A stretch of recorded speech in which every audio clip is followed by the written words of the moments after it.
Hello and welcome to Unramblings, a podcast about stories and storytelling. I'm Mark, I have a background in English literature and storytelling. And I'm Charlyn, I have a background in social work and psychology. This week we're discussing David Bowie's 1972 album, The Rise and Fall of Ziggy Stardust and the Spiders from Mars. They hadn't come up with concise titles in the 70s. I think there's a long and proud tradition of very long titled works. We'll discuss Fall Out Boy in another episode. We're not going to discuss Fall Out Boy in another episode, I'm just going to say that now. Do keep listening, but not if you're waiting for that. I don't know, are you big on Fall Out Boy? No. Okay. As we're doing a full album and somewhat of a concept album today, things are going to be a little bit different. We're going to discuss each song by song, and talk about what it's about, what themes we see in it, and how the music supports it. And as we go through, we might reference back to previous things, and then at the end, we're going to have a more general discussion about the album and overall themes as a whole. As much as there are spoilers for an album, there'll be spoilers for Ziggy Stardust and the Spiders from Mars. If we have any other spoilers, we'll drop those in right about now. Hello! Not too many spoilers this week. There are some spoilers for the TV show Mad Men, and also some mentions of the Andrew Lloyd Webber musical Jesus Christ Superstar. There's also some content warnings for discussion of suicide and drug abuse, but nothing too graphically gone into. I think that's it. And back to the past. Welcome back. As you say, this will be a little bit different. I realize that because we've been skipping around different mediums, we keep saying, this week it'll be a little bit different. And I feel like it's just, our format will shift according to what kind of story we're talking about. And just, don't get too attached to a particular order of discussion, I guess. Yeah, that's fair. Every single episode will be completely unique. We can only hope. Well, next time we do an episode on an album, we can say, this will be kind of like when we did that album before. Yeah. They'll all be sort of variations on a theme. Oh. Happy New Year! Yes, Happy New Year! Hopefully this year will be better than the last. I mean, it's a low bar. It's true. I mean, it was no 2016.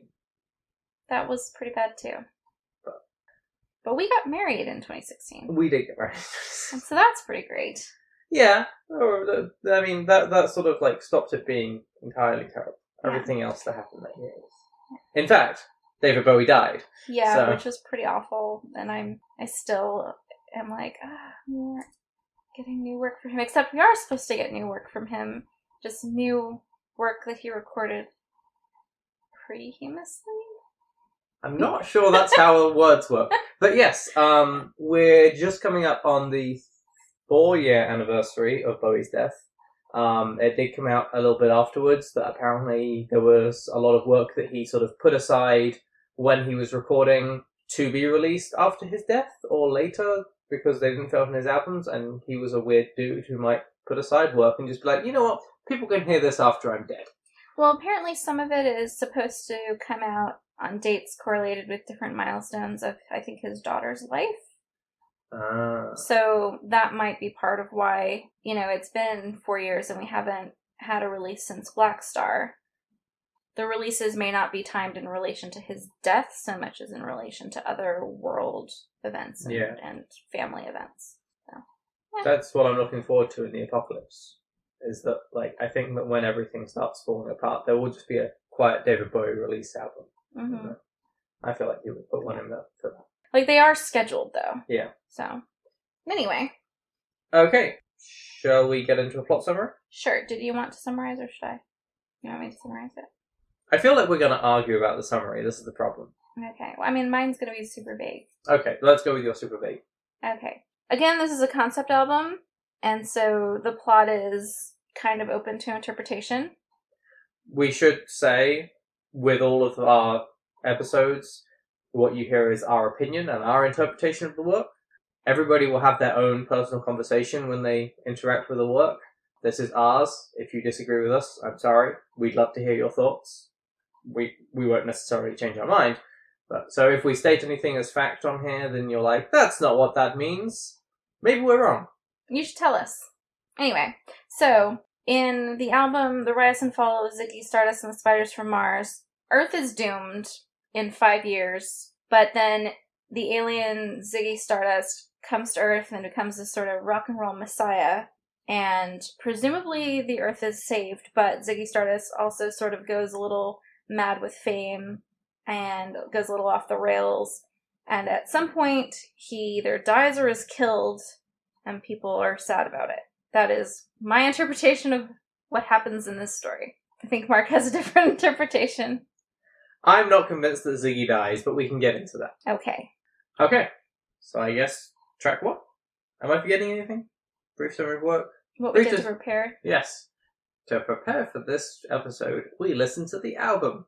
A few times and took notes. And read the lyrics. Read the lyrics, and I looked up different things about the album and the different songs, and read like the Library of Congress entry for it, which is very interesting. So, yeah. And just did general Googling about the album to sort of fill in some gaps or get a sense of what gaps had been filled in, because from what I see online, David Bowie kind of fleshed out the story in interviews after the album had been released. So there might be more that some people consider to be part of the story than what we're talking about here, but we're just talking about the parts of the story that were included in the album. Okay, so the album opens with 5 years, which in the briefest summary is saying that there's 5 years left because the Earth is dying. And you sort of seem to get these images that it's too much for a lot of people to take that news. It's not the narrator of the song. Singer. The singer for the song references sort of his head feeling too full with everyone, and there's people attacking each other in the streets, sort of chaos going on. Do you agree with that as a reading? I definitely do. I actually might notice people freaking out. I have people losing their shit. So. Yeah. There's also some lyrics that make it very clear that this anticipated end of the Earth is a surprise. Like, people were not expecting this. There's references to, like, not necessarily believing the newscaster at first until the newscaster, like, broke down sobbing. And at that point being like, oh, wow, no, this is really happening. Shit. You know? And there's also a lot of commentary that reflects, in the wake of this news, a lot of other things and, like, material things sort of seem frivolous at this point, and the singer realizing who's important to him, like talking about the person that he observes in the cafe drinking a milkshake, and, like, you know, this idea of, like, okay, now we have to appreciate the things that are important while we can, because we only have 5 years to appreciate things and to be connected to one another. And so I thought that was interesting. Yeah. It also breaks the fourth wall, which is cool. I don't think you knew you were in this song. It's one of the lines. And so it's the singer referring to the song that they're actively singing, which is interesting. And the singer in this song is presumably Random Human number 2. Yeah. Well, number 1, I guess. Or potentially a future disciple of Ziggy. Like, we don't know. It's just, we don't know, but within the song itself, it doesn't really matter. For all intents and purposes, it could be any human. Yeah. What do you make of the line, a cop knelt and kissed the feet of a priest, and a queer threw up at the sight of that? I don't know. I thought that one was weird too. That's a really weird line. And the only thing I can think is that, like, the cop and the priest are both symbols of large power structures, and, like, maybe that's institutional governmental authority kind of bowing to spiritual authority, and then maybe the queer person being upset and disgusted and concerned about that, because if the highest authority is the priest, that's a group that's historically been really antagonistic to homosexual people and trans people. I don't know. Not like the police. Well, yeah, the police aren't great either, but it's at least not, like, explicit in their codes in the same way, the bias, so. It's a little hard to disentangle our current situation with police and priests to think about how this would have been in the 70s. Yeah. But we're talking about early 70s UK. I mean, gay bashing was a thing. I think 1956. was when homosexuality stopped being literally illegal in the UK. Mm-hmm. Is that right? Yeah. So I don't know. It could just be sort of generally a breakdown of the status quo. Yeah. Because you've got images of priests kissing people's feet and washing feet. Is that a thing? Yeah. Well, I think that's the whole... I think Jesus washed the feet of his disciples. Yeah. And dried them with his hair. Mm. And, like, kissing the feet of, like, gods and prophets and thing, I think is a thing. Yeah. So it's definitely religious symbolism. But, yeah, that line is very confusing. As far as just generally how the song goes with like this sort of breakdown, I think it's nice because it opens up with a fairly steady beat. Yeah. And a fairly like smooth rhythm and harmony to it. And then just steadily becomes more discordant and cacophonous as it gets on, to the point when the final lines of the song are being yelled, really. Yeah, I actually, like, my musical notes for this is, like, the tone of it is very melancholy, but then by the end, it's, like, the singer is screaming and wailing. Yeah. At the end of the song, and it's that freaking out, you're hearing it in the voice of the singer, like, as the gravity of the situation is really hitting, them. Yeah. One thing I do think is interesting about 5 years is that it's very unclear as to why the Earth is dying, like, what is going to happen in 5 years or over the course of 5 years. And I wonder if it's intentionally vague for the longevity of the song, perhaps, so it could be, like, any potential crisis. But if it's 5 years, like, that's so concrete of a time frame that it has to be some sort of process that's ongoing that has, like, a timeline you can anticipate. I've got one possible theory for why that's not mentioned that I'll get into later, but within the song and the main story, I feel as though in the 1970s, with everything that was going on between Korea and Vietnam, you've got the Cold War going on, nuclear annihilation is sitting on the cards. There's an extent to which you don't need to tell the audience why the Earth is falling apart. Like, it would be the same thing today if you said in 5 years the seas will be boiling and, everything will be on fire. People aren't going to go, well, why? Everyone's just sort of aware that there's this cataclysmic event on the horizon. I disagree with you, because the events you're talking about, like nuclear war, that is a thing that could happen suddenly.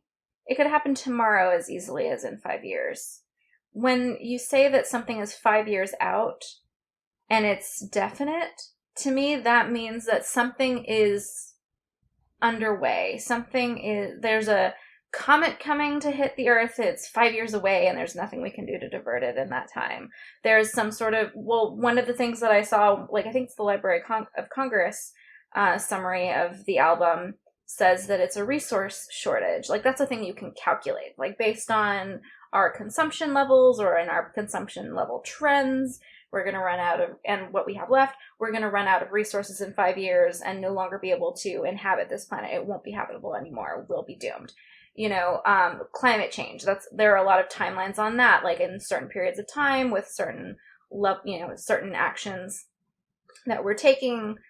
These are benchmarks we'll hit that will make the Earth less and less habitable for us and all that kind of stuff. So, or there's, geologic stuff going on that in 5 years there'll be, a super volcano or something. Like, you know what I mean? I don't feel as though with it, like, Library of Congress, whatever they say, I don't feel that within the album itself there's anything to suggest a resource shortage. I agree. It could be, like, global warming could be one of the spectres that's there. I mean, a couple of weeks ago we talked about Left Hand of Darkness that was written 3 years before, and they're very much talking about the greenhouse effect in that. It certainly was in the public consciousness even then. And yet we're still not doing much better. Yeah, and that's around the same time. I think that the concrete nature of 5 years is probably a convenience of storytelling. But also, if you look at a lot of there's been some discussion from Gen Xers more recently, and sort of talking about how they didn't think they were ever going to make it to 65. Their retirement plan was that nuclear war would happen at some point, because that's what they were raised to believe. So it's a generation where there is just this entire sense of impending doom. Nothing matters because in a certain amount of time we won't be here. Yeah. So I see your point that, like, the concrete timeline might suggest something more resolute. The fact that it doesn't include what it is, I think, is just allowing it to be what the audience is already worrying about. Yeah, well, that's what I was saying before about intentionally vague for the longevity of the song. Right, but I mean, like, the audience at the time that he's writing for. Yeah. I mean, longevity could be an aspect, but I think that partially it's not there because it doesn't need to be for people to know what the concerns are. And when you're working in the scope of a song and you have so little space to work with, if you can save some lines by not saying, oh, by the way, guys, there's a Cold War going on, or have you heard about global warming? I could see David Bowie writing a song that included the words, have you heard about global warming? But he didn't, to my knowledge. I'm going to be honest, I've not listened to everything David Bowie wrote, because he wrote a lot. I don't know if I even have, but I probably listened to more of it than you have. Well, you haven't listened to everything he wrote, because they haven't released a lot That's yet. true. No one, well, presumably the people who mixed and, like, did all that stuff, but anyway. Maybe he did it like the pyramids, and they're buried within the archives. An underground bunker for the people can only come out at the same time as the work they mixed is released. It's going to be a weird, like, colony of Bowie'ites, the children of those who mixed. That album that he's got coming out 200 years from now is going to be really awkward. Anyway. I didn't really have anything else to say about 5 years. I think we said plenty already. Yeah. Next one is Soul Love, which is surprisingly earwormy. Yeah. Like, we were talking about this before we recorded, not today, but like a couple days ago, that we keep having it in our heads, but if you had asked us before we started listening to the album, like what tracks were on it, we would have forgotten that one, or it would have taken a really long time to remember that Soul Love was even on this album, or even remember what song it is. I don't think I knew the name until I looked at it for the research. Exactly. But it keeps being stuck in our heads. It's like, and I think part of that is because it's got this simple, almost plodding, but also somehow peppy, like, rhythm that has some, like, more unsettled tones over it that disrupt it from just being peppy. So it's this interesting mix of rhythmic and discordant. Yeah, it does have, in the same way as 5 years starts off more regular and then loses track. Loses track isn't the best way of putting it, but it does become, as you more say, disorganized and discordant. Like, you get more awkward notes in there. And it's interesting that it goes back to the more standard, and then to this, when, as it's put together as a concept album, it could have just moved from the discordant 5 years into a discordant Soul Love. So I sort of wonder whether it's because it's showing the same period of time. Like, it's that same people coming to terms with it. We're still at the start of the song, so they're sort of parallel to each other rather than one after the other. And that's kind of how I saw it. Like, I felt like in a timeline that I put together of the songs, there's like the prediction of doom, and then there's like the first contact with Ziggy Stardust, and I think Soul Dust is in between. It's like part of that transition. Soul Love. Yeah. What did I say? Soul Dust. Soul Love is part of that transition. It's people, as you say, kind of trying to come to terms with it, but also feeling very beaten down and disillusioned and having a hard time valuing things that they valued before, particularly love. Because I feel like the biggest takeaway I get from Soul Love is that love won't save us. There's this prediction of doom, and just having love for each other and things is not enough to do anything about it. I think I disagree. I think it's more about how people have lost love and lost faith, and where there still is love, it's being looked down upon.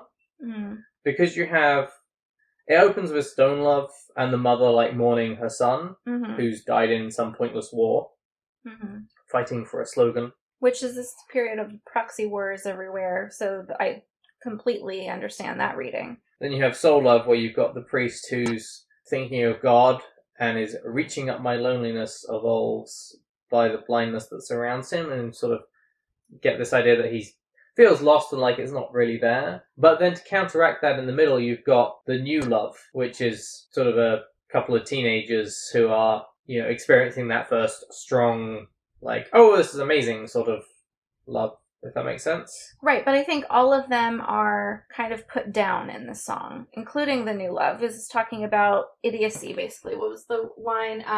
Right, but the perspectives are that you've got these two type, like, you've got the stone love and the soul love are sort of lost, whereas the new love is looked down upon, but it's there and powerful. I don't know, I think that it was saying, idiot love will spark the fusion. All I have is my love of love, and love is not loving. And what I feel like that's a commentary on is that passive love is useless. It has no concrete effect on the world or even other people. Like, that just loving something passively is worthless. It's loving is an active thing. And you can't just love something. You also have to actively do things that show that and that further the interest of the love, I guess. Does that make sense? I can see what you mean. I think part of the question is who's speaking. Mm-hmm. And I think we're also still in the narrative part where the problem is being stated. Mm-hmm. So I think that there's an extent to which you've got a human point of view and expressing it, but I think that maybe we're intended to disagree with it to an extent. I know. I think this is like a condemnation of thoughts and prayers.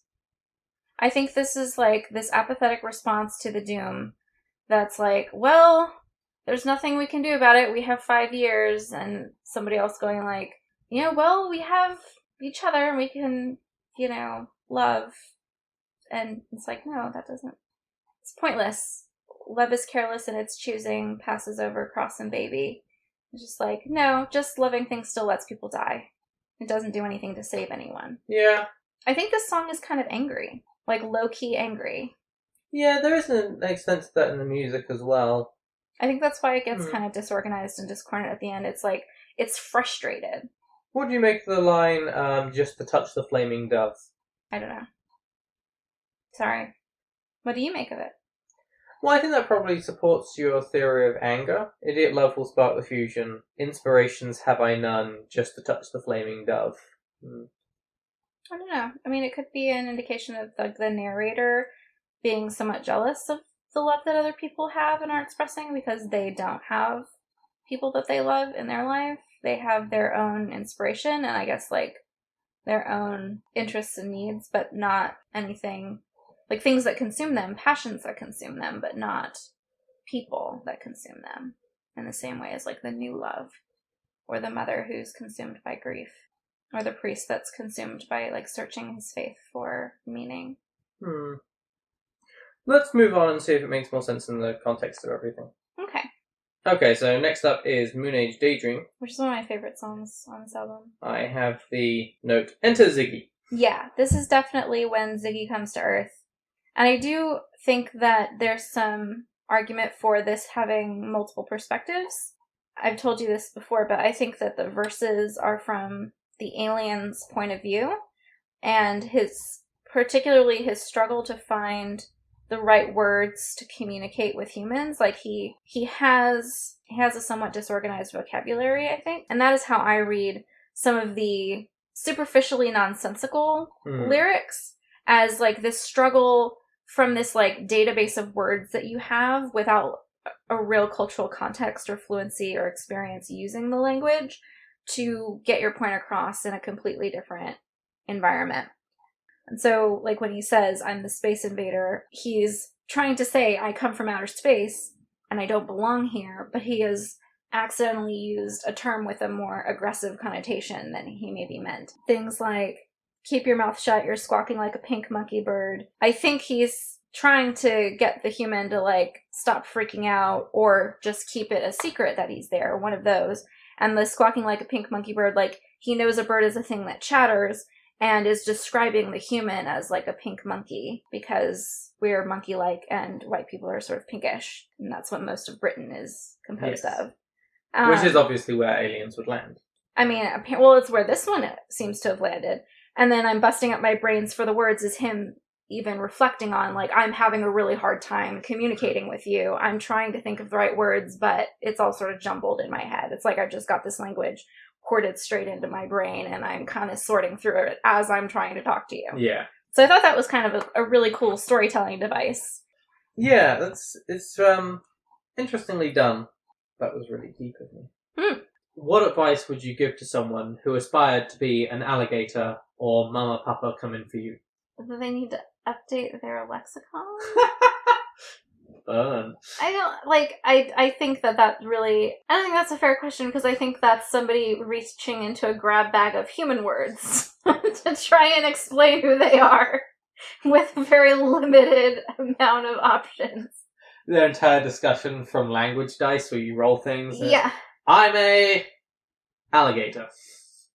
I mean, maybe he's a reptilian alien type of creature inherently. I don't know. Who knows? And that was like the closest word. Or maybe a commentary on how ancient of a life form he is, because alligators have been largely unchanged for like thousands of years. Like, it could mean so many things. I think you might be overthinking it with that one. Well, maybe. I'm just saying, like, I don't think that he's necessarily an alligator or a Mama Papa coming for you. I think he's confused. Well, actually, I feel that the Mama Papa is really indicating the androgyny of the feature, the character.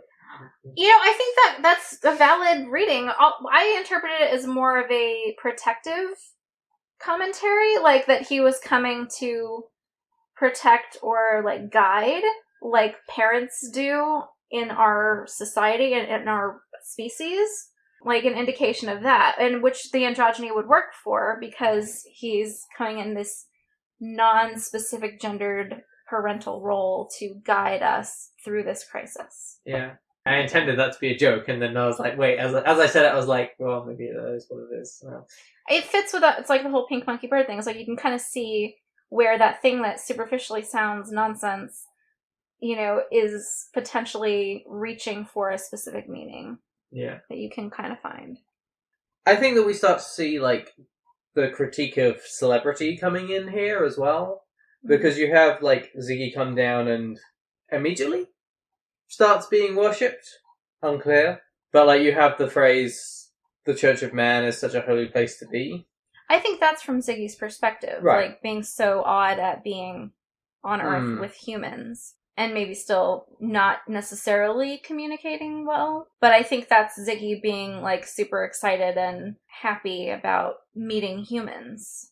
And being exposed to that new... Maybe. I mean, there's the phrase, make me know you really care. Which is much more sort of commanding and direct. That, like, it's something much more you can see someone on stage screaming at the crowd or something. I don't know, maybe. You said that you think the verses are Ziggy, which I agree with. And then you were saying that the choruses are people to him? I think so. Like, that they're meeting Ziggy and being awed and sort of, like, infatuated with him. Which I'm not sure about. I'm not sure that it's one person speaking throughout the chorus. There's Keep Your Electric Eye on Me, Babe. It's unclear whether that is people saying, look at me, to Ziggy. Or if it could be Ziggy talking about, like, a TV camera.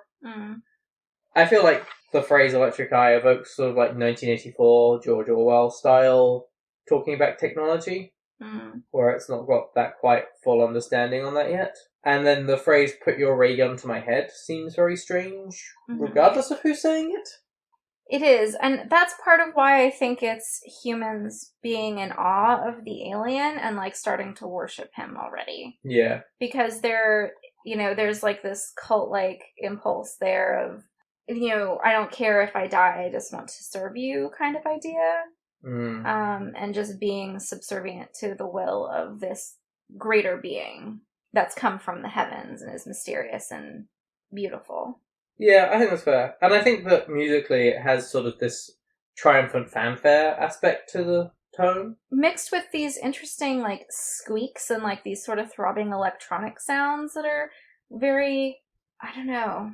They're also kind of discordant and, like... Would you describe them as a hazy cosmic jive?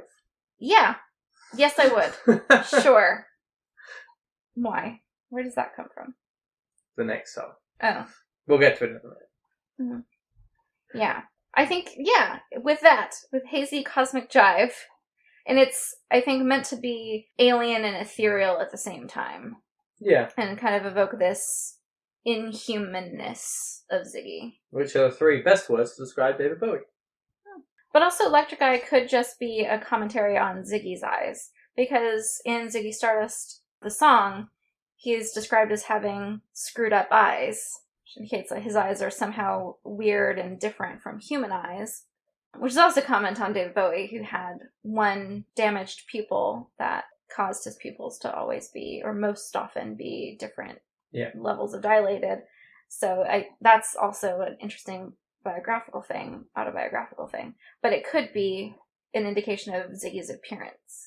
For the longest time, I thought he had, what's the condition called? Where Heterochromia? Where you actually have different coloured eyes, but no. It's an illusion.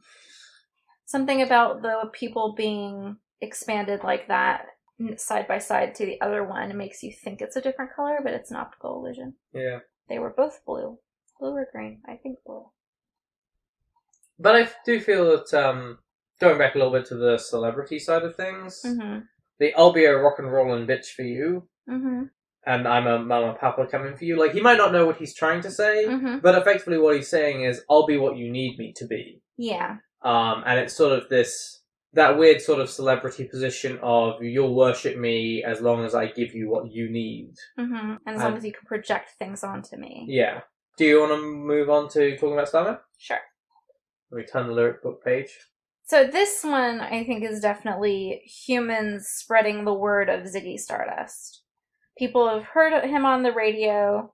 They know that he is an alien, but they're not sure that other people they talk to will believe that he's real. And, like, they might get committed for talking about, hearing the message of this alien, which is understandable. I can understand being concerned that people might think you're crazy when you start talking about that. It has some sort of culty sounds, and it's got this very rhythmic toe-tapping, head-nodding type of rhythm to it. Yeah, I think that this one, and this ties into something I'll say in a minute, I think that it is the reverse of the first two songs. I think that it opens very discordantly, and then resolves into a more harmonious tone. Yeah, I think this one evokes, like, ideas of the 60s commune and stuff, of, like, people's kids running off to join communes and their parents trying to drag them back. I mean, we see that in Mad Men in, like, one of the later seasons, but that seems to have been, like, a thing. Yeah. I guess, people becoming disillusioned with modern life and trying to return to a more idyllic lifestyle that's more community-oriented. And I think that we're hearing a similar sort of idea of, like, a culty sort of situation growing up around Ziggy Stardust. And this is like a disciple perspective. Yeah, I think that this is one of the most clear songs as far as story elements go. There's the words, "I can see his light." Like, I feel like that's... Yeah, you can. Pretty explicit, so... Was that the meaning of explicit you meant? No. Okay. Well, it worked. That was a common problem with his pants. I have a note here and I'm just trying to work out why I wrote the note. I'm also trying to work out who spilled coffee on this book. Probably you. Could have been you. Nope, haven't had coffee in days. Weeks? A while. Yeah, so, like, you have these humans who have heard the message, and it's interesting because, like, they feel they need to go and sort of show their worth for him to come down. As the, if we can sparkle, he may land tonight. Which could mean that in Moon Age Daydream, it's more his initial communication rather than his appearance. If it's in order. Yeah, which I think it is. Even if you don't. But either way, they seem to be saying to other people, like, that Ziggy Stardust is, like, the person we need to be paying attention to right now. Yeah. Do you understand what I mean about this, like, rhythmic, I don't know, almost like a hypnotic or meditative sound at the beginning and during the hook that's, like, sort of lulling? Yeah. And I think it sort of plays in with the, of course it's not written in the lyrics, the sort of repetition of the O-O-O sound that gets, like, slightly chanty. Yeah. When combined with that background noise. I think it combines to make a sort of, like, reassuring sound overall that makes sense for trying to spread the word and, gather followers and convince people to follow this rock and roll messiah from outer space. Ziggy Stardust. Space hippie. Yes, kind of. But I think that's everything I had to say about We'll probably come back to this one in a little bit when we're doing our overall discussion, because I think there's a couple of points I'd still like to pull out, but I think it'll make more sense. Yeah. Talk about that later. Next is It Ain't Easy, which is interesting because it's actually a cover. Yeah, it's a bold move to put someone else's lyrics into the middle of your own narrative. Album? Yeah, which I think that really the trick is there that he didn't. I went and looked up the original lyrics, and there are enough changes to them that it changes the meaning of the song and sort of recasts it, I think. Okay. Like, there's a couple of really key changes. In the original, there's a verse that opens, and all the people they got their problems, well, that ain't nothing new. Take your patience and understanding, they can get you on through. Whereas in Bowie's version, it becomes, well, all the people have got their problems, that ain't nothing new. With the help of the good Lord, we can all pull on through. Yeah. And I do have a note here, like, is Ziggy the good Lord? Because in the context of this story, he's this rock and roll messiah. That's like the whole point of the story, so. Yeah, I would say that he is indeed the good Lord in this situation, because you've already had this sort of, going back to soul love, there's this sort of loss of faith that's kind of been put aside. So I think Ziggy is filling that role of God and Saviour to these people, so he has become that good Lord figure. The other really key change, because I mean there's a lot of like a few words here and there. Right, so here's the other really big one. So in this song that I think who is speaking which parts is a little bit interesting. But what I would take as a line from, well, I don't know. There's the line, satisfaction, satisfaction, keep me satisfied. I've got the love of a hoochie coochie woman. She's calling from inside. In the original by Ron Davis, which we didn't mention who wrote the original, it's been heavily covered. But in the original lyrics, it's satisfaction, satisfaction, tell me who is satisfied. Well, she take it and she hold it deep inside. Which is a very different song. Yeah. Yeah, I think those are the main lyric changes. Yeah, the song seems to kind of be talking about it being difficult to get past whatever the apocalypse is. But I'm not sure if the tone is more pessimistic or more determined.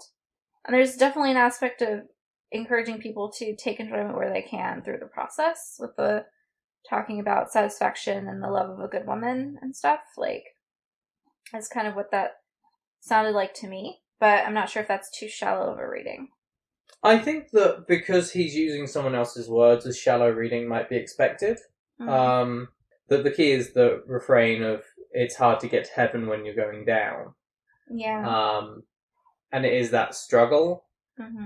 I think that the majority of the song is from the human point of view of, and like, or like at least his pushing on of like, it'll be difficult, but you can make it. And then I think that keep me satisfied thing, I think, is sort of the first sign you get of Ziggy starting to lose it.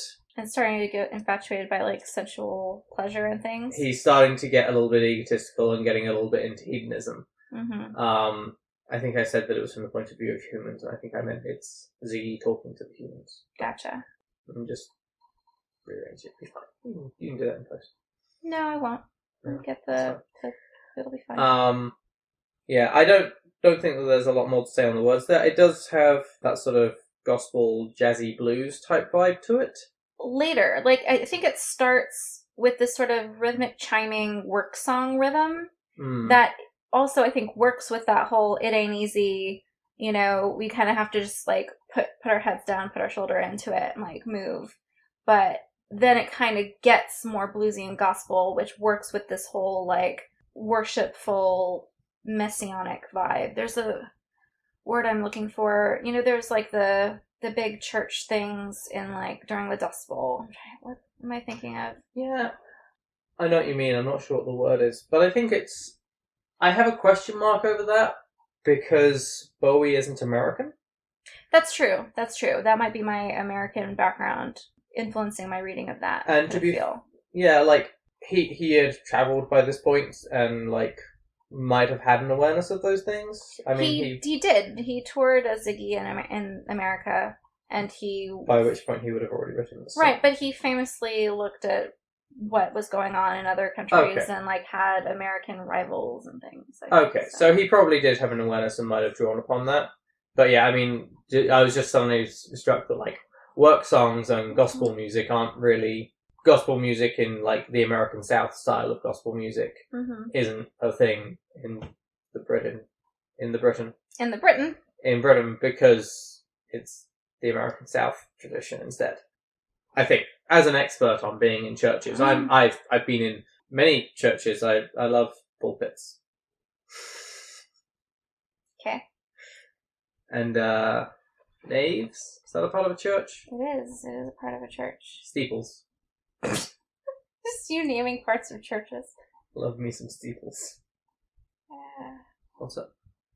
Just trying to see if I can find the word that I was looking for.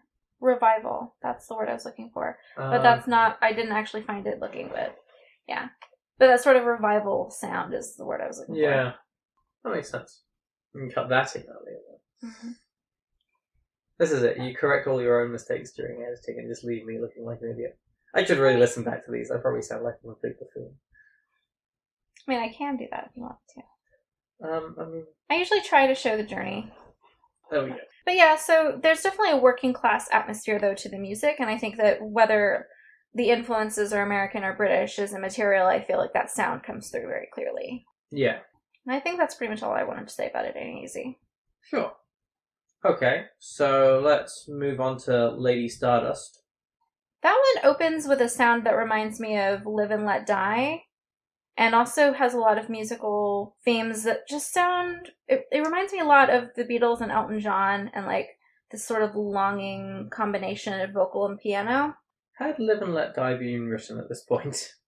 I'm not sure. No. So I guess they may have been influenced by this song. Live and Let Die, the film was released in 1973. And the song was released with it, so yeah. Probably all just on the same influences at that point. Mm-hmm. This one is interesting to me within the narrative flow, because I think that it's almost an intermission. It's an interesting view of Ziggy, but narratively, if you just take it out of the album, I don't think it changes the story. I think this is a picture of Ziggy Stardust as he's starting to become a rock star. People are being very fascinated by Ziggy. He's a compelling performer and also described as very androgynous. And I think that this is painting a picture of Ziggy on his rise. Yeah. Singing songs of darkness and dismay, apparently. Lady Stardust, I want to be clear, is Ziggy Stardust. Yes. And I think that there's some interesting things going on talking about gender in here. Oh, definitely. Because we exclusively talk about Christmas things and things with weird gender going on. Or toxic masculinity. So that's the trifecta. Trauma. Mm-hmm. Oh, trauma's in everything. That's true. Oh my god, where are my notes? Ah! Okay, I found them. Okay. You're gonna leave that in, aren't you? God damn it. I might put it in the blooper reel. You have Lady Stardust, and then you have male pronouns. Mm-hmm. And descriptions of Ziggy, or of Lady Stardust as a boy. The boy in the bright blue jeans. But with long dark hair and makeup, which neither of those things define femininity, but... As a recent meme asserts, all clothes are gender neutral if you stop being a little bitch about it. Yeah. He's also called a creature. His animal grace. Mm-hmm. So I feel like this one is painting a picture of Ziggy and the gender ambiguousness of the alien. And also the compelling and attractive nature of this alien messiah. Yeah. You have the really quite paradise, and he was awful nice bits. And there's the I smiled sadly for a love I could not obey. Yeah, that line really stood out to me too. So, this song, as part of Ziggy Stardust, is this person staring at Ziggy and being wow, that thing. Mm-hmm. I don't really know how to characterize this figure, but I know I'm kind of in love with it. I'm having some mighty complicated feelings. Yes. It's also interesting because, like, the point of view, human, presumably, of the song is standing there admiring Lady Stardust. Mm-hmm. But that's clearly not the opinion of everyone, and, like, people aren't really sure what to do with this person that seems androgynous or omnisexual or whatever the term is at the time. Mm-hmm. I would stop reading the wrong lyrics. This would be much easier. I was wondering if this is like an audience person or a bandmate. It could go either way, but there's the people stared at the makeup on his face, laughed at his long black hair. Mm-hmm. So, like, it is unusual. People don't necessarily know what to do with it. Yeah, and some people are judgmental and other people are fascinated. Yeah. Do you hear what I mean with the, like, Elton John type of sound to this song? I feel that Elton John sound might be as useful a descriptor as the David Bowie sound. Mm. Like, I don't really... Like, which Elton John song are you thinking? It reminds me of, like, some of his slower, more melancholy piano-heavy songs, like the sort of romantic and longing ballady type songs that Elton John has. It's the similar sort of longing conveyed through voice and piano that Elton John does in a lot of his slower songs. Candle in the Wind. Maybe. Yeah, no, I can see what you mean there. And they were contemporaries, so. Yeah, there is that longingness to it. So. I don't think I have anything else to say. Okay. Although his songs of darkness and dismay might be somewhat about, like, the plight of the earth, or maybe similar struggles that he's aware of from other worlds. I don't know. Yeah. Somehow he saves the world, though. Somehow.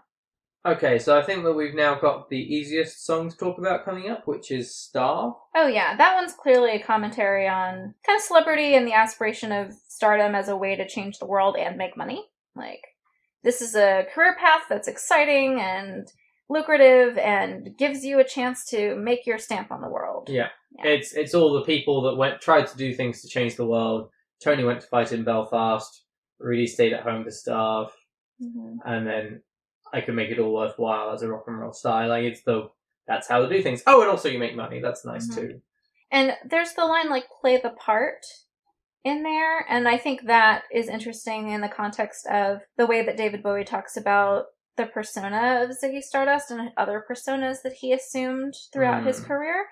Because he did talk about all of these personas as playing a part, but also as parts that he played that he kind of got too wrapped up in to an extent that it sort of infected other parts of his life and became hard for him to disentangle his own identity from. So I thought that just in the larger meta context is interesting as a line. And musically, I think it's very coherent because it sort of has this ramping up sound. It starts out with, like, building tension and then sort of breaks. And there's, like, echoes of the rise of an artist and, like, of creative pursuits where, like, you sort of have these building moments and you have these points where something breaks through, and then you have other points where it kind of stops and then you have to kind of build back up again. Does that make sense? Yeah. Yes. Yeah, you're, like, trying to get some name recognition out there, trying to book gigs or trying to send out stories or whatever you're doing, and then, like, maybe something breaks through and it's like, yay, we've made some progress, and then, like, there's kind of nothing and you're gonna have to keep going. Yeah. I think it's interesting as far as something to be written in the early 70s talking about celebrity in this way. Because it's saying, you know, like, the best platform, the way to make change is now as a rock and roll star. And I mean, you started to see at this point, like, the Beatles are being asked their opinions on things and are able to advocate for social change to some degree. I mean, John Lennon and then Yoko Ono's gone on to do a lot of stuff with that. And obviously the McCartneys as well. But you're sort of, I feel, at the start of that, like, you might have seen some of it in, like, the 30s as movies come on, but now we're looking at it at a point when, like, Kim Kardashian can go and talk to the president and get people pardoned. You've got major film actors going out and talking and advocating for climate change. You've got Colin Kaepernick making certainly a powerful statement, regardless of what people can say about him. Like, I think it's probably sort of at the peak of that shift into us starting to view celebrity in a different way. And giving celebrities a platform to promote issues that are important to them on a global scale, not even just in their own country. I think it's an insightful commentary because the people that we traditionally think of as having a lot of power to change things are like politicians, but usually the scope of their influence is limited to the sphere of their control and the sphere of their like job description, basically, their jurisdiction. That's less true of celebrities because their work has a global audience and they tour a lot of the time and media coverage is international. So, and I think you're right, this is the point where that was really becoming a thing. Yeah. And they don't have the same accountability as politicians either. It's like they're creator, they make what they want to make and people consume it or don't consume it. So that people don't have the same kind of expectation of accountability as far as specific actions that they, I mean, I guess that's not always true, but, you know, not quite the same as like a politician that's elected to serve particular interests. I think that we're getting to an interesting point where, like, celebrities are almost being elected to represent views. Because, like, people become famous from the support of their fans, and then they'll often start talking about things like this, and then you'll get people who boycott stars that they disagree with, which then reduces their popularity. And I mean, the celebrities are the people who can go and talk to politicians and can go and walk up to the president and say, you should do this. And they become a sort of voice for the people that quasi-elected. It's an interesting time to be alive. Yeah. I think the last thing I wanted to say with this was that it was just an interesting parallel. Andrew Lloyd Webber's musical Jesus Christ Superstar, which is sort of looking at Jesus as this messianic figure if he was treated like a celebrity. And you get, like, towards the end of the musical, there's a point when he's being sort of quizzed by reporters about, like, why did you do it this way? You know, did this play really work for you? Sort of thing. And Judas gets this sort of, like, monologue song at the end to just sort of, like, taunt him a little bit. And one of the questions is, why did you sort of come here and now? And, like, Israel in 4 BC has no mass communication. So, like, it's interesting as updating a messiah to a point when they can use electric eyes and such. But, okay, I think that's probably everything on that. So next we have Hang On To Yourself, which I think is a song about the band kind of taking off. Like, the Spiders from Mars sort of gaining traction, with Ziggy as their frontman, and starting to attract groupies, and Ziggy getting distracted by the groupies, and, like, this, you know, the whole song has this sort of fun party sound. It's kind of cocky, has a sort of dance beat. Seems to sort of be the point of view of Ziggy and the bandmates sort of separately. To me, anyway. I think it's probably not, like, them just taking off. I think it's probably, like, slightly further down the road. Like, when they're at the peak, like, when they're very successful? Yeah, they're successful and now things are at risk. There's something at risk. I'd say that it, rather than a party sound, I'd say it always has kind of a punk sound to it. A little bit, yeah. I would agree. It's, like, it has that cocky sound to it. Yeah. And I think it, like, it almost has, like, I've not done the math on it and gone and checked, but, like, it, you know, that sort of 4-chord song sound? Maybe. It's the easily to be successful with it one because it's just a catchy tune. Like, I don't think it's a complex song, which I guess I said when I said it was a punk song. But maybe a little bit. But I definitely think it's meant to sort of show that Ziggy is starting to get sidetracked by, like you were saying before, the hedonism of the superstar role, you know, just kind of obsessed with conquest and sex and things.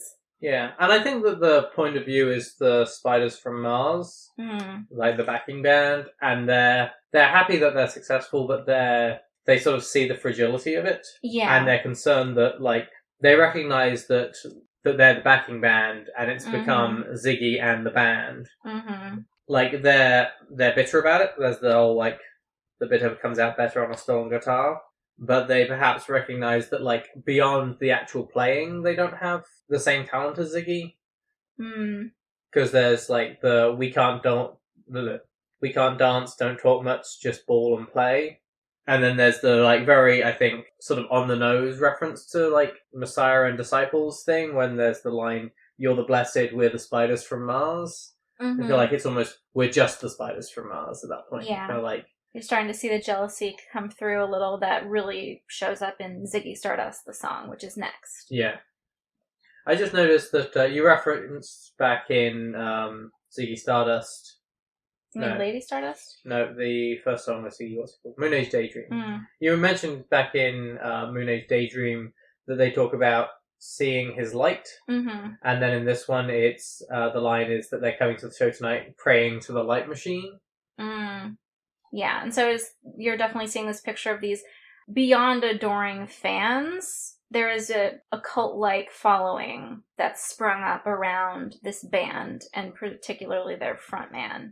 He's become this icon, and he's becoming increasingly corrupted by that attention, it seems like, and the availability of humans willing to just do anything to be close to him. I definitely think that this song talks about how wrapped up in the fandom and the lust of that experience that Ziggy is getting, you know? He's losing sight of the creative mission in those perks. Just the way you said fandom, just like fandom's taking on a different meaning now. Yeah. I'm just like amused, like Ziggy Stardust, like fanfics. There are Ziggy Stardust fanfics, aren't there? I'm sure there are. There's probably this is what he warned us about. There's probably a slash fic out there between each of David Bowie's personas.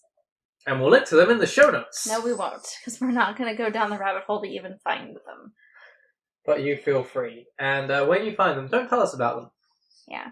Anyway, so like it's interesting because it's got this fun, upbeat sound, but it's actually very foreboding. Not foreboding. It's actually foreshadowing a lot of the downfall to come and a lot of the negative things that are building out at the same time. You know? Yeah.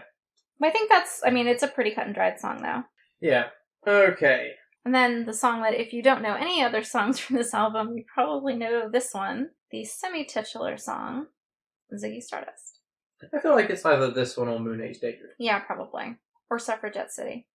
I think Suffragette City might be a slightly less though. Is it? Like, I think it's that if you have a greatest hits album, it probably includes Suffragette City. But if you know 3 David Bowie songs, I don't think Suffragette City's one of them. Maybe. I feel like Let's Dance is probably one of the ones that most people know. It gets more radio play these days, I think. Life on Mars? Not as much on the radio. Space Oddity? Yeah, Space Oddity definitely is a big one that a lot of people know. Anyway. Fame. Yeah, Fame. He has a lot of greatest hits. Under Pressure. Oh no. If we're counting collabs. That's really the big one that people know of him, though. Yeah. Anyway, Ziggy Stardust is, I think, the Not one seen that... in the streets. Oh my god. We could do this forever. He was very prolific. But this one, I feel like, is the most self-contained story within the album. Right. Like, this song itself tells us a short story.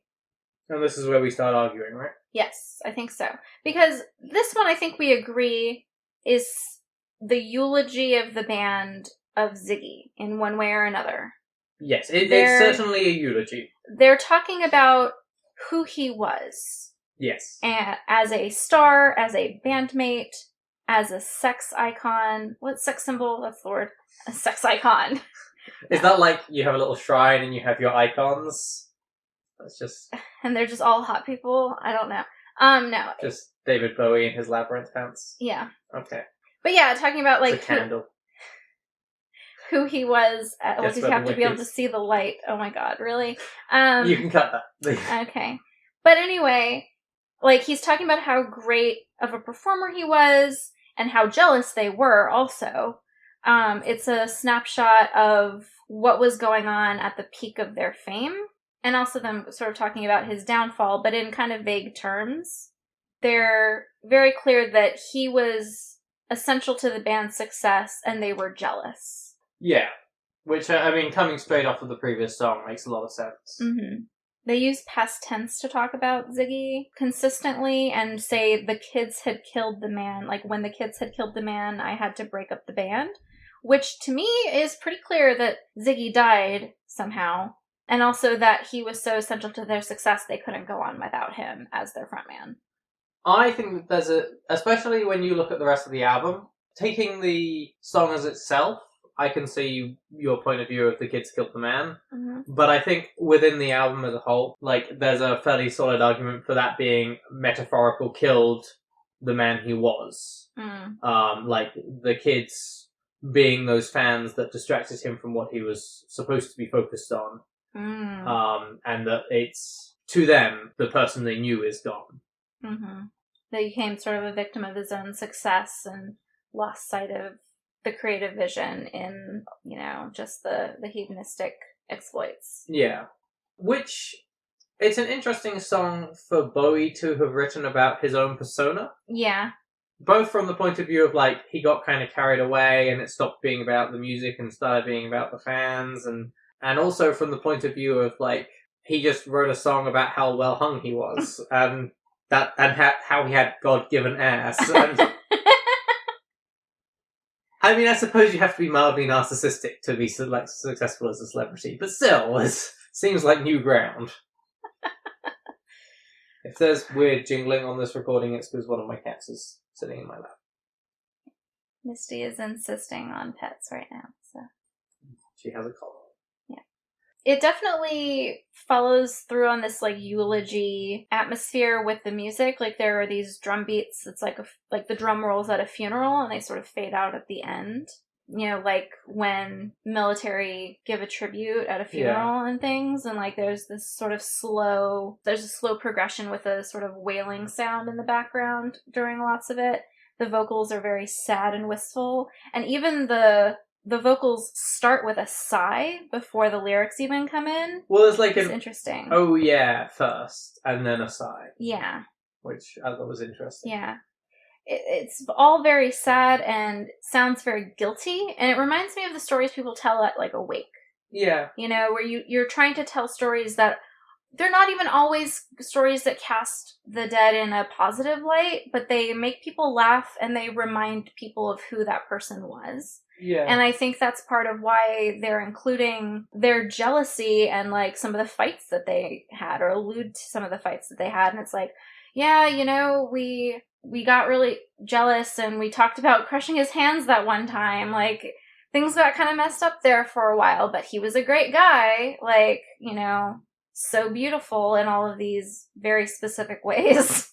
Like, yeah. And I also feel like they're very guilty and can't let go of or ignore the bad stuff or the jealousy, and are sort of incriminating themselves. Like, they don't want to pretend that didn't happen, or they can't pretend that didn't happen, which is interesting. So, even though they're also kind of indicting him for the way he upstaged them. Yeah, and, like, it does seem as though they feel like maybe they should have done more to support him. Mm-hmm. There's the whole "where were the spiders" bit. Yeah. That's sort of just the beer like to guide us. I don't know, I felt like but where were the spiders was them talking about how they felt sidelined and ignored and upstaged by Ziggy Stardust. That's fair. Yeah, so really the upstaging was like, this became all about him, and we felt kind of like, invisible next to his light, Yeah. There's the sort of reputation of the kids. The kids was just crass, but he was the Naz. Mm-hmm. It was slang in the 70s of, like, awesome, I think. Okay. It's like, he, like, really cool, the best. Yeah. Sick. So the kids his fans? I think so. Yeah. Which is interesting because, okay, supposedly there's a whole lot of, like, I don't know, semi-apocryphal filling in of this story by David Bowie in interviews and by people who were involved in putting together the movie and all this sorts of stuff. Because there was a Rise and Fall of Ziggy Stardust movie, and supposedly Ziggy Stardust is torn apart by other aliens who use the body he constructed to be corporeal on Earth or something very weird and sci-fi like that. Partially also because he got carried away and, like, sort of got off mission or whatever. Yeah. So, and they're the infinites who do this. Other aliens who come down and tear Ziggy apart on stage during a performance. Pretty gruesome sounding, but so the kids might also be the infinites, but I don't know that really works. Like, No. I feel like that's something other people have said after the fact in trying to flesh out this story, but in terms of what's actually in this album, I do not see it. Yeah. I stand by the fact that within the context of just the album, nothing else, not taking Apocrypha that Bowie invented afterwards and that people have tried to make sense of, and not taking in the movie, because we're doing the album, I think there's a compelling argument that he doesn't die. That it's just him becoming a victim of his own success and ceasing to really be the person everyone kind of fell in love with and was obsessed with. Well, like, and also with Ziggy Stardust being a persona, like, if you could take it as Ziggy Stardust took it too far, and Ziggy Stardust died, leaving David Bowie, for example. Leaving Aladdin sane. There's some really interesting meta stuff with the personas and things, because David Bowie talked about the Ziggy Stardust persona in particular being a thing he got, like, really wrapped up in mentally, and that he said, like, he's really lucky that he survived that with his own personality intact, and was harassed by the persona after he kind of didn't want to be it anymore, or didn't really want to have it on. Partially because he was like, oh, why just do this on stage? Why not bring Ziggy to interviews and stuff? But it kind of took over his life for a while, and so supposedly he invented a new persona to kind of take away the old, to get past the old persona, and went into the Aladdin Sane period, which was actually more chaotic and more off the rails. Why are there so many snakes? Well, we brought them in to get rid of the frogs. But it sort of reminds me of, like, the way you kind of have to titrate off of an antidepressant medication with a different one unless you want to go through horrible withdrawals. Like, it feels like he did that, but then he got on one that had worse vices attached to it. I was going to say, I don't know much about the Aladdin Sane persona, but from the things you've hinted at, it sounds like he was titrating off his antidepressant by using heroin instead. Well, he was, I guess, trying to take off this bisexual, sex-crazed persona by jumping into a drugs-fueled persona instead. Oh, so he was using heroin instead. I mean, yeah. Okay. It might not have been heroin, I don't remember. But in terms of a commentary on, like, what you're talking about in terms of this celebrity persona, that persona did die, or at least was sort of sloughed off in a weird way by Bowie, in a very intentional, but also it seems kind of painful mentally way. Yeah. Like, he took it all too far. I do think that is Bowie, like, commenting on himself with that persona. Trying to sneak some words out without Ziggy noticing. Yeah, it's a cry for help of David Bowie trapped inside the Ziggy Stardust persona. Okay, that's it. That's Unramblings canon now, that's our opinion. Yeah. Okay, Suffragette City? Yes, Suffragette City. So here we really start to break in our interpretation, like, between the two of us. I think this is a jump back in the timeline, reflecting on Ziggy's distraction by groupies and sexual conquests, and being distant and dismissive of his bandmates and his responsibilities as a performer and logistically, you know? And just kind of getting carried away by these shallow physical interests. And I do think the crassness in the lyrics is reflective of that, of him just sort of getting consumed by very shallow pursuits. So, I disagree. Yes, I did say that at the beginning. I don't think the timeline for this is messed up. I think the songs are largely in chronological order. And I think that this is, they're off giving a eulogy for who he was, and he's off being who he is now, and that's what the problem is. So, they're talking about how he's got distracted by fans and has forgotten about the music, and he is off being distracted by fans. Like, his life has become all about these women coming along and all the enjoyment that he can have with them. And there's people trying to check in on him and be friendly and make sure he's okay, and he's pushing them away and asking them to leave him alone. And, like, there's the verse that I'm going to drop the vocal ticks, but, like, Henry, don't be kind, go away. I can't take you this time, no way. Droogie, don't crash here, which is friend. Is There's only room for one, and here she comes. Like, it's, no, I'm not being an asshole, I just need you to leave because there's a woman coming over. And have you heard how great women are? Is really what I take it as being about. Like, I don't think it's a jump back to him doing this as part of the band. I think that this is what's left of him just fully hedonistic at this point. Okay. I think we agree on what the song is talking about, but just different on whether or not that's before or after Ziggy Stardust, and whether or not it's whether he's died and this is whether he's died and this is before he died, or whether he didn't die and this is just him after he's sort of washed up. Yeah. And I think musically there's like this sort of thrumming, single-minded music through it. You know what I mean? It's like very consistent and regular in a way, musically. Do you know what I mean? It's got a lot of drive to it. Yeah, it's constantly driving forward, but in a very consistent way that to me seems sort of like to echo an idea of tunnel vision. It's almost repetitive as well. Yeah, it is repetitive. Well, yeah. And you get the sort of call and response in how the lyrics are structured with the hey man stuff. Mm-hmm. Yeah, I think that one's also pretty simple. And even though we disagree on the timeline and the implications of the Ziggy Stardust song, I think we agree on the picture that's being painted in Suffragette City. So the very last song on the album is Rock and Roll Suicide. Which we agree completely about. Yeah. No. I think that this one has a really lovely musical progression that echoes the story that's being told. This is a similar one to Ziggy Stardust, where I think it's telling a story too. Like, it's a short, contained story on its own as a song. And so this one, to me, sounded like it starts out with a person who's really depressed and apathetic and experiencing a lot of very classic symptoms of depression, like anhedonia, and like there's the line about you don't eat when you've lived too long, and like that to me sounded like people who are really deeply depressed sometimes have a hard time eating because they can't enjoy anything. And so it starts out with this sort of acoustic sound that's very slow and regular and with very pronounced beats at the start.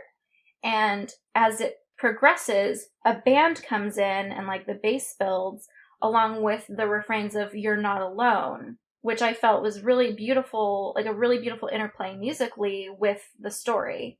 So you have this single instrument then being joined by others as someone is saying, you have a support system. You, this depressed person who's lost hope and lost enjoyment of life. Other people have been where you are. I've been where you are. I can help you. You know, I can help you with the pain, and just talking this person off a ledge throughout this story until it kind of reaches this crescendo that also pulses but has a lot more instruments going on and a much more uplifting sound with like a lot of brass. Yeah, it has that sort of acoustic opening that's very melancholy, and then it gets, I feel, more defiant as it goes through. Mm-hmm. It's like, don't let this beat you. Let me help you beat this. Let me help you get through this point and to a point on the other side. Yeah. So as far as what the song's about, as we've teased that we disagree. So, I mean, I feel that it opens on a sort of down and out Ziggy, or what's left of Ziggy, who is contemplating suicide, but has this possibility of redemption. Mm-hmm. And if there has been a suicide, then it's been of Ziggy's career, or of the persona of Ziggy. And then you've got, I think, one of two things. Either it's, and I think probably more likely, Ziggy/Bowie's friends supporting and going, as you say, you can do this, you're not alone. Mm-hmm. And it's sort of this, maybe it's, I don't think it would ever return to stardom as Ziggy. Mm-hmm. But like what's left of Ziggy can continue on with this element of redemption. Alternatively, it's a message to humanity in a similar sort of way to the "It Ain't Easy" song of like, it's difficult but you can do this. You just got to keep going, sort of thing. Mm-hmm. Which would be interesting because this is an alien messiah. The whole like, if it's a message world to world, then it could be a case of the aliens saying to the Earth and to humans, we've experienced similar crises before on our planet or in other planets. We can help you. Give me your hands. You're wonderful. Give me your hands is like sort of screamed near the end. It's like, no, don't give up at this point. You can get through this. I know because I have, So it could be this like grand metaphor on a world scale between an individual who's depressed and their support system, and a world that's depressed and a intergalactic support system that's offering to help. I've got a couple of other things to say, but you sort of disagree with me on this song, I think. So what was your takeaway on it? Or do you just disagree with the timeline again? I just disagree with the timeline. I'm actually not sure. Have I convinced you? You might have convinced me, because It's the best. thinking about it, like, I kind of had it listed as one of the songs that makes up this eulogy and farewell. But that only works if Ziggy committed suicide after people were trying to convince him not to, and, like, this powerful thing of, like, you're not alone, you're wonderful, like, and then he just jumps off the bridge or jumps off the stage or something, like. Or if he's then, after he's got to this washed out point, pulled apart by his fans. Or the Infinites or whoever. Well, the Infinites aren't in the album. Yeah, I know. We're not talking about the Infinites. Misty, what the fuck are you doing? We're trying to do a thing. Yeah, sorry for all of this random noise I'm sure is behind everything we've been saying for the past 15 minutes or so, because Misty keeps playing with the blinds right by us and will not stop. We would shut the door and keep the cats out of the studio to avoid this sort of thing, but A, they'd meow at us, and B, our studio doesn't have a door, so Here we are. Oh good, she's settling down on the blanket. Why would you say that? Anyway. So you might have convinced me, because I don't know that it otherwise... No, you can't now play with the box, Shadow. You started pouring at the box. Okay, sorry, you might have convinced me. You might have convinced me, because I'm not really sure that it makes sense in the story if Ziggy's died or been... If he's been killed, I think that it's still possible that the timeline kind of goes back and forth in the way that I argued before. If at the end of Rock and Roll Suicide, Ziggy kills himself anyway. And if that's how he dies, and then after that in the timeline would be the song Ziggy Stardust, and like this eulogy of he was so great, but we were so jealous, which might explain why they cannot or refuse to erase how guilty they feel and how jealous and shitty they were if they are blaming themselves for him committing suicide and like not responding to their offer of support. Like if they're like, we should have done more, he, wouldn't let us help him because he knew we were jealous of him, kind of a thing. I think the problem is that if you take all of these events literally, then Ziggy dies twice in the album from different causes. And that doesn't make a lot of sense to me. That he's killed / commits suicide? Yeah. And, I mean, we could say that his career is what gets killed the first time and then he commits suicide. I'm willing to believe that, but, like, just from the tone of the album and the support that is provided, I don't really buy him killing himself at the end as being... maybe as far as, like, he's done what he came for sort of thing, but that doesn't ring true for me for a message from Bowie. And track sequencing is a thing where what order people put songs on an album is well thought out. Yeah. I struggle to believe that the album... there could be an argument that some songs might have been rearranged to make for better contrast and drive, but I feel that Bowie probably wrote it as a full thing. And I think if you're having to reorganize the songs to make the story, then maybe you're looking for the wrong story. Maybe. That's my shade for the day. Okay. I think that you could have the timeline be out of order at certain parts so that it highlights different things. Like, that's a storytelling device that happens a lot. Sure. But, I don't know, I think that maybe your interpretation is more supported and probably more compelling. I'm not willing to say unilaterally that it can't be out of order and he can't have died and then be sort of eulogized in different ways, because sometimes people do blame someone's suicide on other specific things, and so I think if he did commit suicide, the band might still blame the fans or blame the kids. It's like, this is your fault, you killed him. Yeah. He wouldn't have done this if it weren't for you. So I don't think that it's outside the realm of possibility. I think it's still a valid interpretation. I'm on the fence about it at this point, though. That's fair. I do see your point of view. And I'm not saying that my reading is 100% be all and end all. Yeah. And I'm aware that I do tend to look for a more optimistic reading of things.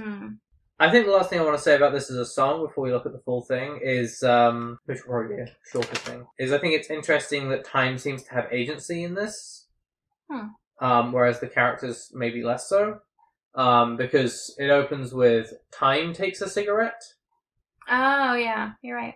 And the clock waits so patiently on your song. Like, there's a sort of giving of agency to time, which is, I think, an interesting closeout to an album that opens with 5 years. Yeah, that's true. You get that sort of bookending of time and this sort of immovability of 5 years at the start. Mm-hmm. And then at the end, well, whatever. Have a cigarette. Mm-hmm. So. Time takes a break. Like, if it's time takes a cigarette, I interpret that as like a break, a pause, and which is echoed again by the waiting on your song. Yeah. It's time standing still for Whatever Ziggy Stardust, presumably. Yeah. I think that your reading does make more sense with the title of the album, The Rise and Fall of Ziggy Stardust, because if someone is torn apart on stage by the Infinites or the fans or whoever, didn't fall, they were pushed. They didn't exactly fall so much as they were assassinated or whatever. The rise and demise of Ziggy Stardust. Yeah, that would be a very different thing. Whereas this reading of it being that sort of the death of the career and then the destruction of the man, or of the idol, really, the destruction of the idol into a more mundane being who's less important in mass vision, is more of a fall. Yeah. Musically, I do want to talk about there's just this desperate edge of the latter half during the talking off the ledge, both in the music, with the screaming and just the way that the words are sung / spoken, and this plea to kind of get out of this mental echo chamber and reach out for the support that's available. It just gets so desperate sounding. I feel like screaming isn't quite the right word for it. It's certainly... For "You're wonderful, give me your hands" in particular is sort of screamed. I feel it's more of a yell. I feel a scream is asking for help. Well, I think it's pleading with the suicidal person. It's the person's about to jump off of the bridge or whatever, and you're screaming "You're wonderful, give me your hands." No, really trying to convince them that there is value to their existence. Your take of give me your hands as being a related to a bridge thing is interesting, because I tie it so strongly to the talk about his sweet hands in the earlier song as being a reminder of his musical talent. But it's interesting. Just an odd note, not really important, but. But yeah, I really like the way that Rock and Roll Suicide is put together. I think it tells a very complete and coherent story, vocally and musically. It is a very good song. And that's the whole album. That is the whole album. So I've got one thing noted down that is very much talking about the whole album. Was there anything that you wanted to bring up? No, you can say that. So I think one of the things that's really interesting is something that, going back to older albums, is nice to look at. I talked about track sequencing. Yeah. Which I think gets additional additional interest to it because this was also released on vinyl. In fact, if you look at the track listing on the CD version, it has a split in the middle where the vinyl track listing splits, which means that there's some importance to what's on side A, what's on side B, what's at the end of side A, this sort of thing. Yeah. So I think it ends side A with "It Ain't Easy," which is the cover, but it's about pushing forward and moving on. It's a fairly triumphant song, and I think that side A is the story of 5 years. Okay. And that's the story about the world. Yeah. And then side B, which is Lady Stardust through Rock and Roll Suicide, is the story of Ziggy. It's the rise of Ziggy coming up and saving the world, and then the fall of Ziggy not really having a direction anymore. Well, I don't know about that, because Lady Stardust, I think, is the part where Ziggy Stardust is gaining traction as a messiah and as a superstar. Yeah, I would take that as sort of an intermission of the things said. So, it's tracks 1 through 5 are the rise. Track 6 is up there. There's a man trimming grass in our garden. Cool. Tracks from 1 through 5 are the rise and Act 1. And then track 6 is sort of an intermission. Track 6 being Lady Stardust. And then 7 through 11 are Act 2 and tell more of the fall. And I think that that's especially interesting because if it parallels then It Ain't Easy and Rock and Roll Suicide to both be the ends of sides, and both of them I think have got a message of it's hard but keep going. I think that makes sense. Not sure I quite agree with you on that whole part being the fall of Ziggy Stardust. I think that... Well, maybe I'm just using the title of the album too much, but it's more about Ziggy, it's no longer about the problems of the world. Yeah, sure. It's about the band's success and Ziggy's success, and then waning success and kind of going off the rails-ness. Yeah. I'm trying to be poetic at the cost of accuracy. I'm sorry. Okay. One thing I think that I still am confused about in terms of the story that we're seeing in this album is, again, I don't see a whole lot of clarity on what the problem was in the first place in 5 years, or what the solution, or, how Ziggy saved humanity. Like, I don't really understand how all that works. So I have a reading that gives an answer to that. I don't know if you'll find it compelling, but I have one, and I like it, so ha. So as far as the problem goes, I think that, as I say, partially the 5 years thing, it's not really stated, and I think that's an intentional thing, as I mentioned before.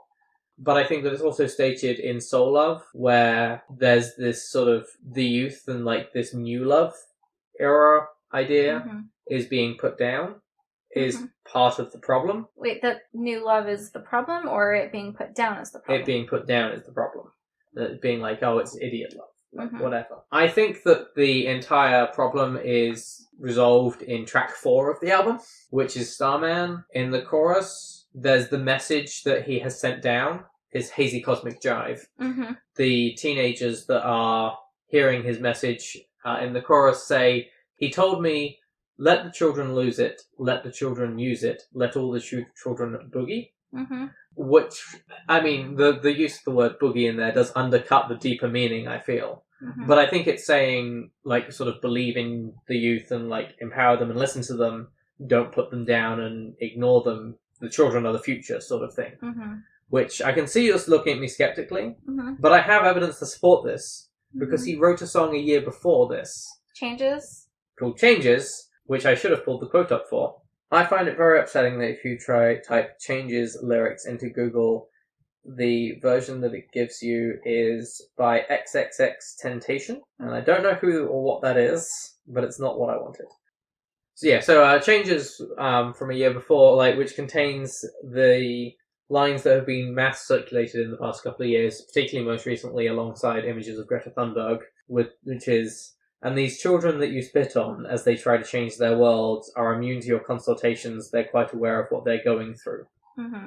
I think that it's a continuation of that message. Like, he's seeing older generations that are cynical and disillusioned, putting down all the new ideas that are coming up and trying to ignore them. And the message to save the world is empower your youth.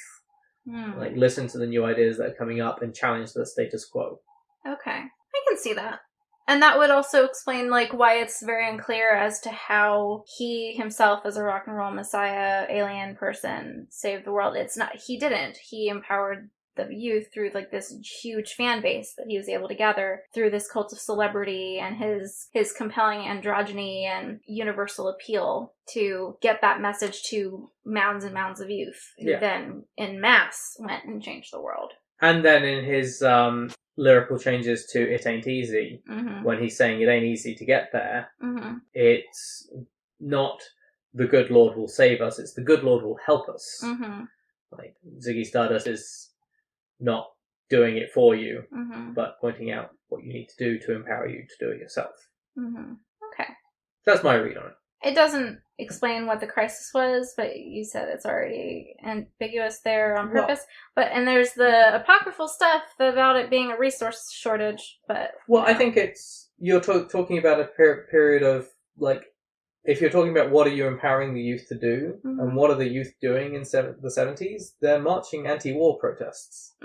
People are dropping bombs on each other and killing each other across the planet. And what the message is listen to the people who are out in the streets saying ban the bomb. Yeah. Okay. Especially as it's late 60s to early 70s he would have been writing this. Yeah, this one came out in 72, right? Yeah. So, yeah, no, that makes sense. It is still, like, it's not clearly spelled out, but it is, I guess, the empowering the youth message, I think, is there to be read in the lyrics, but the actual crisis is, I think, intentionally vague. Yeah. Okay. So have we picked the album apart sufficiently?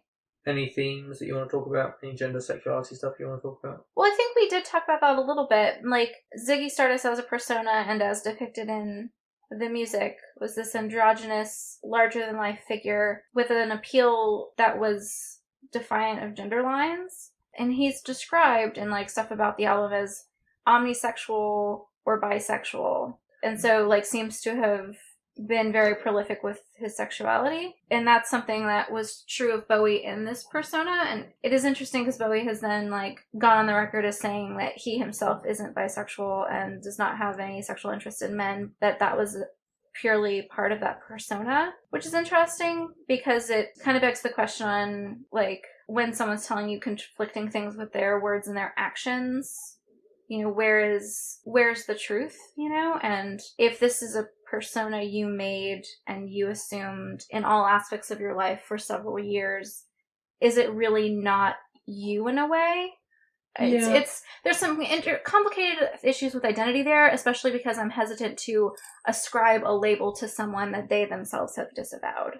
Yeah, and it's difficult because, like, I mean, I've said to you before, I would be very interested to know how Bowie would describe his gender identity if he was around today, as he did walk that line so much with androgyny. Not just if you were around today, but if you were born later. If he were Gen Z.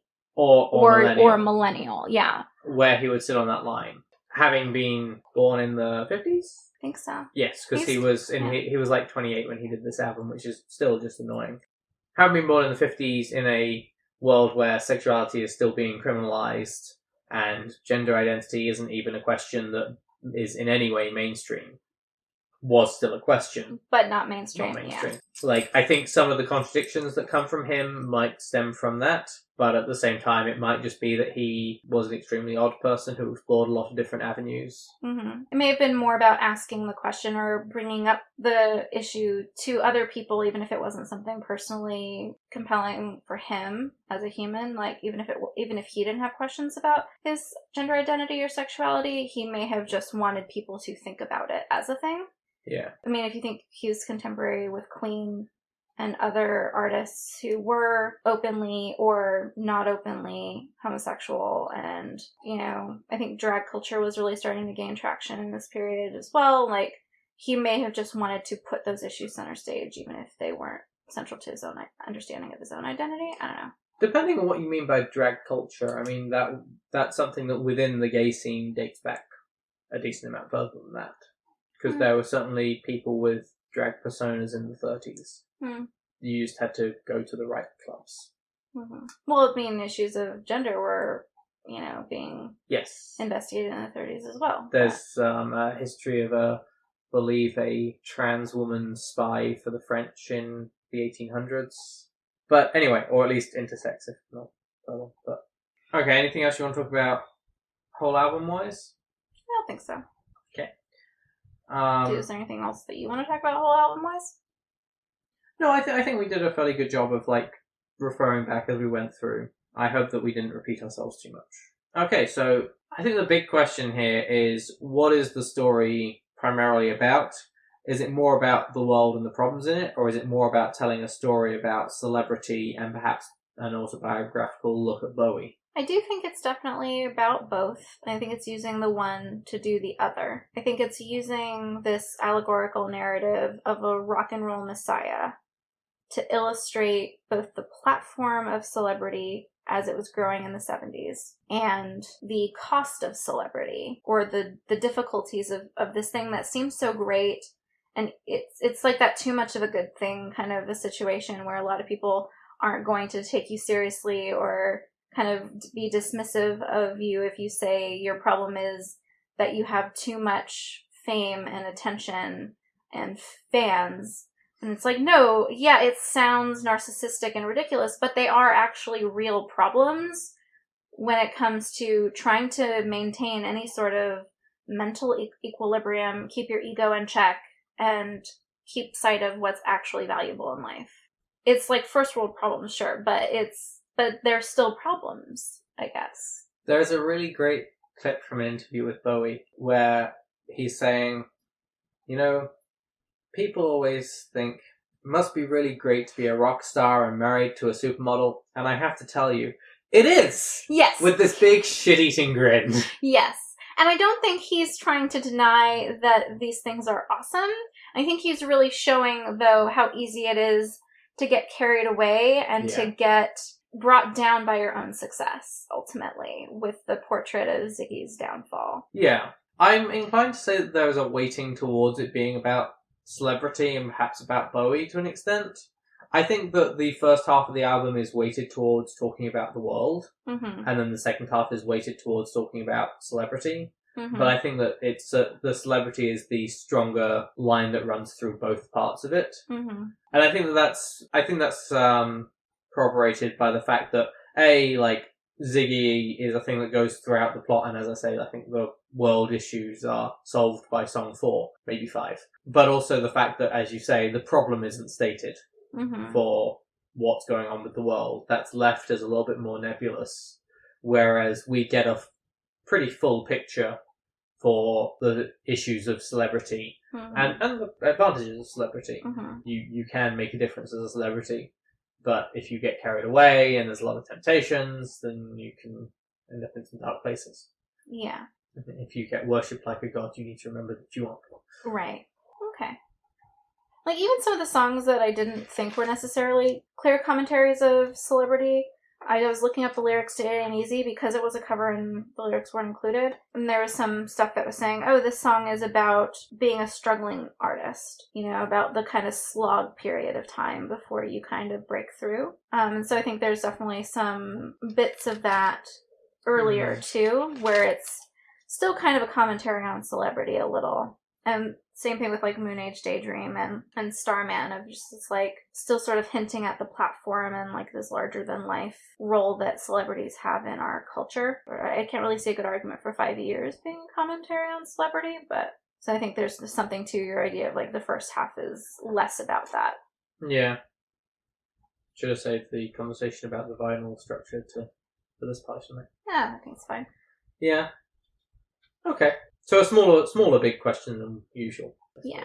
But I think it's important. I think we have less to say about it now because we talked about it a little bit throughout, where it's like, because it is the story of a celebrity going through a downfall, we already talked about what that looks like and what those problems are. So we don't really have to rehash them in this discussion. We can just sort of point to that. The point of the big question is that when we get to it, we have answered something. Yeah. So, okay. But I think the bigger question is, when eulogizing a bandmate, exactly how much should you talk about how great they looked? I don't think that should necessarily be the focus of your speech, honestly. Especially, like, really specific anatomical details. I mean, would it be okay if you say, narrowed down your focus to how well hung they were and whether they had a God-given ass? As long as you throw in some lines about their complexion and their hands. None of that's weird. Their sweet, sweet hands. Yeah. I mean, yeah, almost every description of Ziggy in that song is a physical description. And they're all also descriptions of Bowie, which makes sense because Ziggy Stardust was his persona. But he was also writing it about himself at that point. Which is pretty hilarious. Screwed up eyes, because he had the aforementioned pupil damage thing going on. And screwed down hairdo. Which I think was just because he had weird hair. Like, did fun, crazy hairstyles like an anime character or something. Because it was not just screwed down hairdo, it was like some cat from Japan. Yeah, it's all either about how great he was at playing guitar or how hot he was. Mm-hmm. Did I mention narcissism already in this podcast? I believe you did, yes. But you know what? When you're David Bowie, it's kind of justified, I guess. He was pretty amazing. Yeah. The world is poorer without him. Yes. But yes, I do think it's weird to talk about how well hung and, great-assed your bandmate was. I mean, I think it's maybe perhaps okay to be to make a nod of appreciation to the fact that our dearly departed, or, dearly absent in this case, in my opinion, was, pretty popular with everyone, who had eyeballs. Mm-hmm. But maybe, going into the exact details is a bit too far. But it does make for a very compelling and memorable song, which I think is the point. There we go. So, we apologize for any background noise in this. Our neighbour is mowing his lawn right by our recording studio because there's a thing to do in the middle of winter. Anyway, like, at the end of the day, I think it was the correct artistic choice because it's an enduring classic that's just awesome. I think the audacity of it is part of what makes it so great. Yeah. I think maybe it's more like what you think about your bandmate, like, and you're just laying it all out there. Like, this bandmate is drunk giving this eulogy and has no filter, and they're just like, well hung, Snow White tan, God-given ass. Yep. And there was that time we were going to crush his hands. We were all jealous. Like, that is a person with no filter. It reminds me of that wedding we were at, where the bride's sister got up to give a speech and explained how her parents always loved her sister more, and that she was the princess of the family, and that when she was dead, she'd just be a dead princess. Yeah, don't drink before speeches. Yeah, there's a slight train wrecky quality to it. It's kind of amazing. Yeah. I do kind of want to know how many times we say hung and ass in this podcast. Just keep a little tally when you're editing. Don't do that, it'll be depressing. Okay, so... Fun facts. We did apparently rename fun facts to fun facts and interesting tangents. So I'm not sure if this counts as a fun fact or an interesting tangent, but the song Lady Stardust is generally understood to allude to Mark Bolan, who was a friend and rival of David Bowie. Mark Bolan was a pioneer of glam rock in the 1970s. So a demo version of what became Lady Stardust was originally called He Was All Right, parentheses, a song for Mark, with a C, because Mark Bolan spells his name with a C. Huh. That makes an interest, going back to having talked about Bowie's sexuality previously. That does make an interesting case when you look at lines like Love I Could Not Obey, if that song was originally intended to be someone standing watching Mark Bolan play instead of Lady Stardust. Yeah, may have had a bit of a thing for him. Oh, interesting. Did you have any fun facts? I have 1.5 fun facts. Okay, that's odd. The original album was released many years before, but on my birthday. June 16th. So neat. There we go. Now you all know when to buy me birthday presents. Okay, so the fun fact I have is a really silly one. So there is a conspiracy theory that David Bowie predicted the rise of Kanye West. Okay. There is a lot of, quotes, evidence for this that is not particularly compelling. Okay. However, it is worth noting that if you look at the album cover, which we have around here somewhere, if you look at the album cover, Bowie is standing underneath a sign that reads K West, which turns out to actually be an old tailor's in London. But people have suggested that that is intended to be Kanye West, and he posed in front of the old tailor's because it is the heralding of Kanye West. And the opening song of the album, 5 Years, obviously prophesizes that the world will end in 5 years if no one comes to save us. And 8 days short of 5 years after the album was released, Kanye West was born. Okay. Which is an amazing coincidence. And if you have 20 minutes to spare, go and Google it, because the conspiracy theory is hilariously dumb. And most of the people writing about it are very aware of how dumb it is. It's an entertaining couple of minutes for you. Okay. Not what I expected to hear about on the fun facts section of the podcast, gotta say. Why would you foretell the coming of Kanye West? Is he supposed to be some sort of messiah? I believe that he was supposed to take over music and sort of be a messianic figure for music. I believe that one of the other pieces of evidence was that David Bowie's last album was Black Star, on which the third track was Lazarus, which is obviously the person that Jesus raises from the dead. And the same year, Kanye West released an album in which the third track was called I Am God, which I think says a lot more about Kanye West than it does about the possibility that David Bowie predicted that he would, quote, save music. Okay. Alright. There's even more to it. I don't remember all of it, and I refuse to read it again with my own two eyes. Okay. Alright, I think that we're good on fun facts then? Yeah, that seems like enough for the next few episodes, really. Yeah. We actually have feedback this week. Yep. One of our friends and listeners, Andrew Powell, has come back with some refutation of our assertion that the change in Scrooge is somewhat ambiguous in the movie as to whether it's actual kindness or just inspired by fear. Yeah, so he suggests that it's actual kindness because Christmas Present is the most transformative of the hauntings in the film. Which I would say is also true of the book. Yeah. While Christmas Past shows him who he was and how he got there, it's Present that shows him the Cratchits, and that's the real game changer, as he sees how shitty Bob's life is and how sick Tiny Tim is. Scrooge sees it and realizes what he's done to the kid, and even with that, Tim is just, quote, the jolliest little thing. Yeah, Andrew specifically calls out that you can kind of tell, reading between the lines and knowing about the time period, that Tiny Tim has rickets and TB, or tuberculosis. And rickets is caused by poor diet, which would be Scrooge's fault for not paying Bob sufficiently to feed his family. And TB requires a lot of expensive medications that Bob presumably can't really afford to treat the illness. Yeah. I can certainly see the argument that Michael Caine portrayal of Scrooge is much more concerned about Tiny Tim and feels for him, and that there is a kindness there. He realizes that it is his fault and wants to repair that. I think that there is still an aspect to which fear is a major motivator there. Mm-hmm. And the care for Tim is very direct. It's, I did this thing and I feel I ought to fix it. And it's someone I know. Mm-hmm.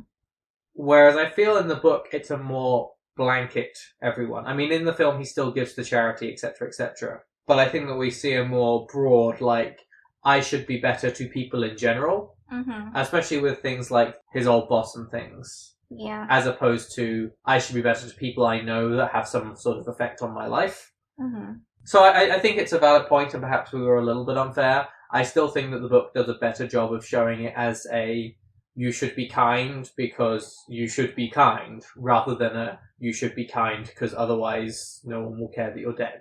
Mm-hmm. It's still peppered in the Dickens version, but it's much less weight on it than I think there is in the film. Okay.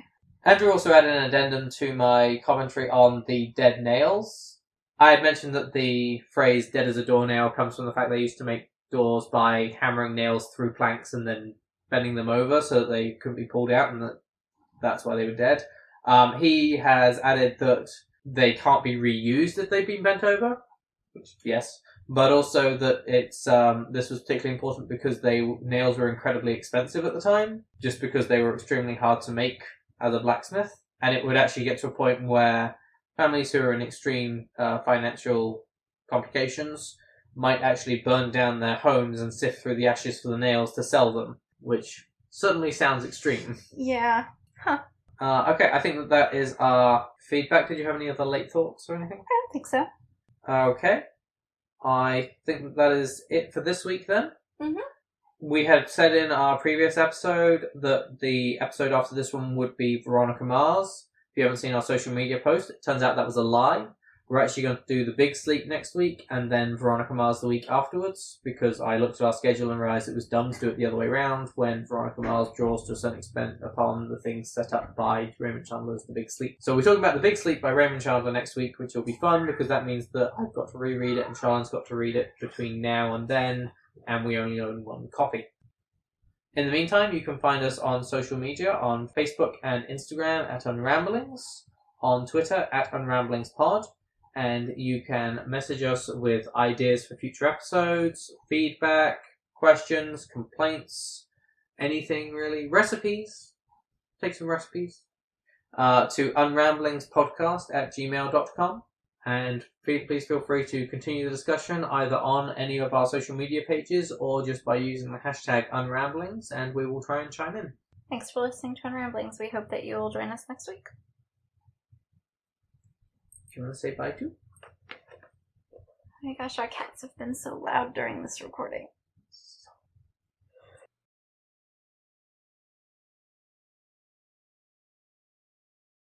I'm sure he knew. Dude. You don't need to mow that side. You don't need to mow the lawn. It's fucking December. I'm sorry, it's January 1st. It's definitely January 1st.